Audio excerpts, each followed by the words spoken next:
आज के समय में ज्ञान आपके हाथों में जो मोबाइल फ़ोन है, उस मोबाइल फ़ोन से आप ज्ञान मिनटों सेकंडों में प्राप्त कर सकते हैं।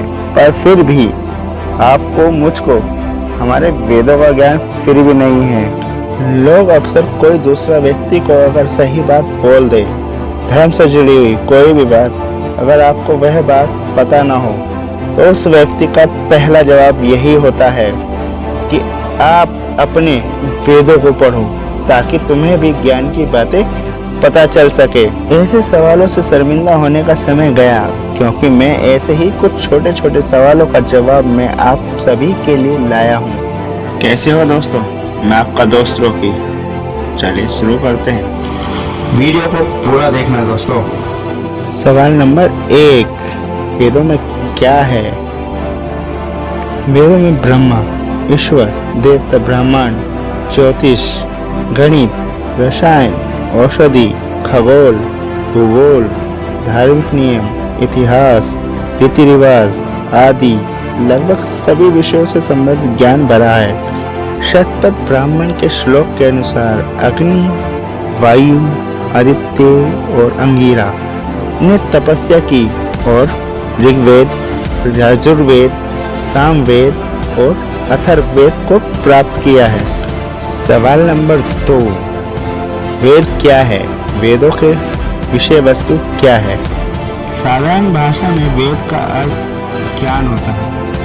वेदों के अंदर मनुष्य की सभी समस्याओं का समाधान मिलता है। वेदों में संगीत, देवताओं, औषधि, हवन, गणित, भूगोल, ब्रह्मांड, धर्म के नियम, ज्योतिष, रीति रिवाज, इतिहास सभी के बारे में विस्तार से जानकारी मिलती है। सवाल नंबर 3, अब वो सवाल जो हर किसी को शुरुआत में परेशान करता है कि किस वेद में क्या लिखा है। वेद के 4 भाग हैं, ऋग्वेद, यजुर्वेद, सामवेद और अथर्ववेद।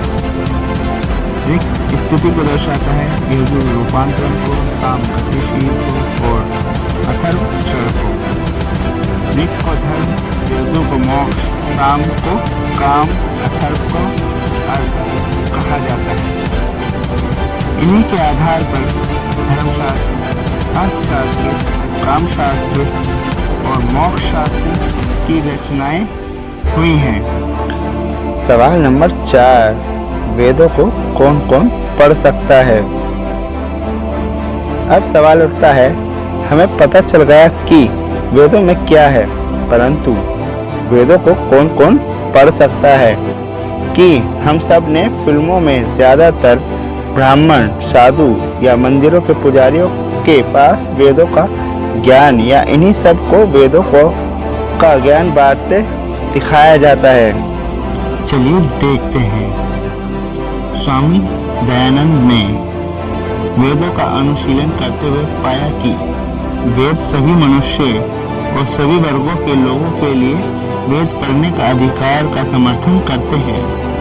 स्वामी जी के काल में शूद्रों का जो वेद अध्ययन का निषेध था, उसके विपरीत वेदों में स्पष्ट रूप से पाया गया है कि शूद्रों को वेद अध्ययन का अधिकार स्वयं वेद ही देते हैं। सवाल नंबर 5, वेद कितने साल पहले लिखे गए थे? भारतीय लोग वेदों को अपौरुषीय मानते हैं। अपौरुषीय मतलब कि किसी पुरुष द्वारा न बनाया गया हुआ, अतः नित्य होने से उनके काल निर्धारण का प्रश्न ही नहीं उठता। किंतु पश्चिमी विद्वान इन्हें ऋषियों की रचनाएं मानते हैं और इसके काल के संबंध में उन्होंने उनके कल्पनाएं की हैं। इनमें पहली कल्पना मैक्स म्यूलर की है।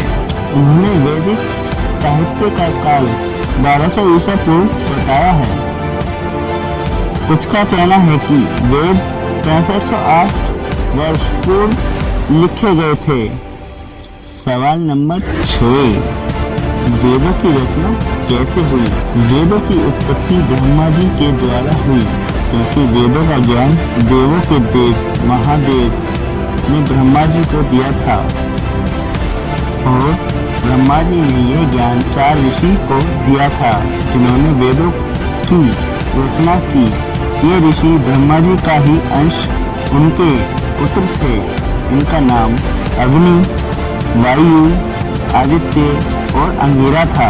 सवाल नंबर 7। ये सब जानने के बाद सवाल उठता है कि सबसे पहला वेद कौन सा है? सबसे पहला वेद ऋग्वेद है। ये वेद सबसे प्राचीन तथा प्रथम वेद जिसमें मंत्रों की संख्या 10,527 है। सवाल नंबर 8। अब आप सबके दिमाग में ये सवाल चल रहा होगा कि वेदों को कैसे पढ़ें। मूल रूप से वैदिक ज्ञान को लिखा नहीं गया था, लेकिन सुना जरूर गया था। इसीलिए श्रुति कहा जाता है या सुना जाता है। महर्षि व्यास जो वैदिक ज्ञान के संकलन करता है ने इस ज्ञान को 4 भागों में विभाजित किया है। ऋग्वेद, सामवेद, अथर्ववेद और यजुर्वेद। वेद का शाब्दिक अर्थ है जानना, ईश्वरीय ज्ञान को दर्शाना है। सवाल नंबर 9। वेदों का ज्ञान कैसे प्राप्त करें? इसमें निहित अथाह ज्ञान को वेदों और शास्त्रों के माध्यम से प्राप्त किया जा सकता है। वेदों के ब्राह्मण, ऋग्वेद के ब्राह्मण ऐतरेय हैं, यजुर्वेद के ब्राह्मण शतपथ हैं, सामवेद के ब्राह्मण तांडेय हैं, अथर्ववेद के ब्राह्मण गोप्त हैं। सवाल नंबर 10। अब सवाल आया कि किस वेद से पढ़ना शुरू करें या फिर कौन सा वेद पहले पढ़ना चाहिए। मुझे लगता है आप सभी को ऋग्वेद से शुरुआत करनी चाहिए। ये सबसे प्राचीन है, ऋचाओं के क्रमबद्ध ज्ञान के संग्रह है। इसमें 10 मंडल, 1028 सूक्त एवं 10,462 रचनाएं हैं।